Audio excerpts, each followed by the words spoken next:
Joyfields, I'll tell you what, you Cornerstone people, you are going to be so blessed, and I'm so blessed that we're partnering with Cornerstone Television.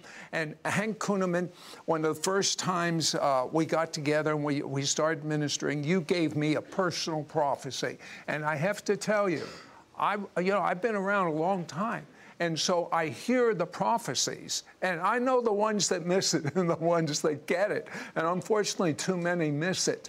But Hank said to me, you know, Sid, it was right after we did, I believe, a radio show. He said, you know, Sid, I see you not being, he didn't use this word, I will, a wandering Jew going from one studio to another to do your television show. You're going to have your own studio. You're going to have your own, the Lord's telling me you're going to have your own equipment. And do you remember prophesying that? I remember that. And you even went a step further, though.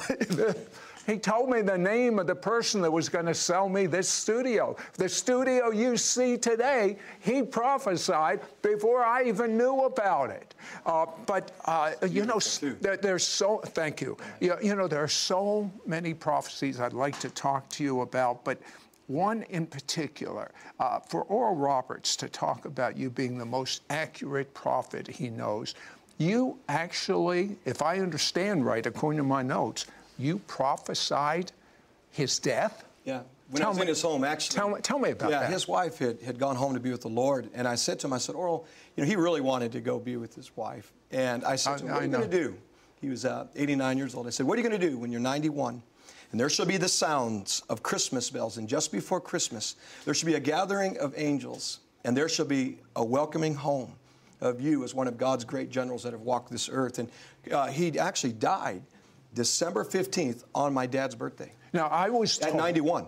I was told... And he didn't want to live. Yeah, that's why I was told. He got upset with Hank because he was ready to see his wife and go to heaven. Yeah, that's right. Yeah, he was ready to go then, but the Lord told him what age.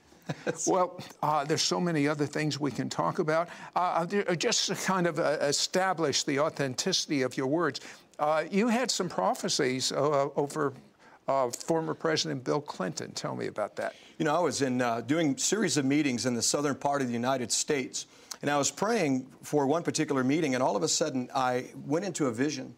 And this was back, I think, around the 1995-ish, right around when Bill Clinton, and I saw him actually open a door and walk into what looked like a hallway or a closet, and a young woman with dark hair met him. And the word of the Lord said, what shall be done and is being done in the high office of the land should release a spirit of perversion upon the nation. And we've seen how that has been the case. And you know, obviously there is the Lord's, you know, forgiveness for such a thing. But it did release a lot on the nation, you know, that we're still dealing with today. So, yeah, that was one prophecy that did happen. Did you see that he would win 2 times? Yeah, I did. Yeah, I did, back to back. I'll tell you, one of the biggest questions I have is there are so many prophets prophesying destruction. I've had them on my show. I love them. They're wonderful men and women of God. And here's you saying things are, there's the best time we've ever had on planet Earth.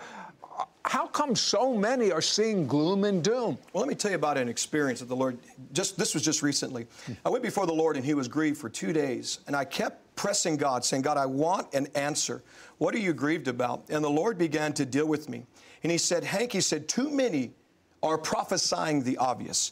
If I say to you, Sid, that there are going to be more droughts, if there's going to be more school shootings, unfortunately, you know, you would say, well, wow, well, that's obvious. We're in a season that's evil, but God is invading it with his good. And so the Lord said, there's many that are prophesying according to the spirit of fear. You know, fear is a very powerful spirit. It's a spirit, and it's what the enemy is using to push back the glory. He said, so many are prophesying. Excuse me, that was too good to slip over it so fast. Yeah. You're saying to me that the enemy is using a lot of this. They don't even need prophets. You just watch the news. Right. To push back the glory. Why does this negativity push back the glory? Well, let me give you an example, because in Y2K, you remember Y2K? Of course. We all do. I had a visitation from the Lord, and there was a scroll given to me by an angel in the vision, and it said, tell my people that this is not going to be as they say, and tell the people that fear, the spirit, is trying to push back the glory, and the spirit of fear is trying to cross the new millennial line ahead of my church, and is using the church, because see, Jesus said, when two or more agree as touching any one thing upon this earth, it will be established. When we got into agreement with the spirit of fear, watch this. We got into agreement with the spirit of fear. It unleashed the spirit of fear. And a year later, our towers fell in New York City. And we still are battling that spirit that was allowed to come when we were storing up and looking at things by way of fear rather than, does God have a plan for the new millennium? And so the Lord was saying, even with the prophets, he said, we have to be wise, because prophecy and tapping into the prophetic is like a radio. It's frequencies. And Moses had to go above the dark cloud where God was to get a different perspective or a higher perspective. There is a realm, if we're not careful. We as prophets can hear the secrets of God. We can also hear the plans of the enemy. And if we're not careful, we can prophesy the plans of the enemy as if it's the Spirit of God. And that's why sometimes there's a confusion. So God is saying we need to come up higher. We have to tap into the right frequency. Right. I can see that, because if you agree with the Spirit, oh, someone's neck was just healed. If you agree with the Spirit of God, if two or more agree touching any one thing, it'll happen.